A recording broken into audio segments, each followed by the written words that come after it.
And the liturgy of the Eucharist has 4 parts. The first part is the offertory. The second part we call the Eucharistic prayer proper, or in the old days we used to call it the canon of the Mass, because it was a fixed text that remained basically unchanged for over 1,000 years.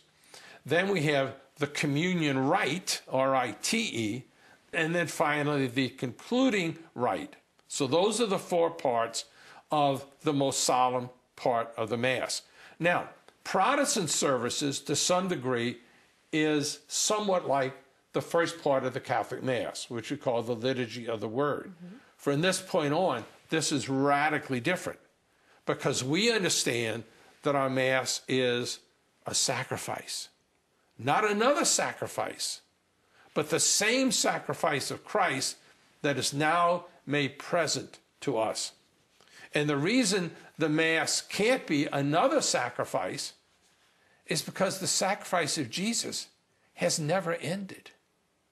What ended was his suffering, but that was only one part of his sacrifice. The final part is his offering, the total surrendering of himself to the Father, and that continues for all eternity.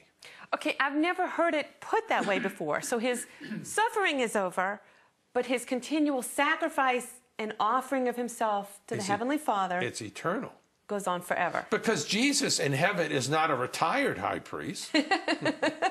He's very active. He's not off duty, is he? Right. Let me read a passage from Paul's letter to the Hebrews that hits right to this point.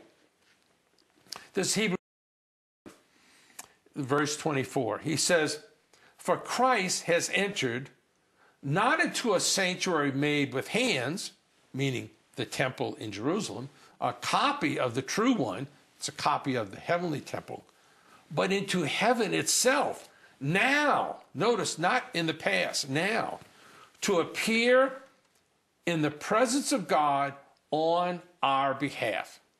And this is written in the present tense. It's something he's doing continuously. And there are several other passages in Hebrews and Romans that basically says exactly the same thing.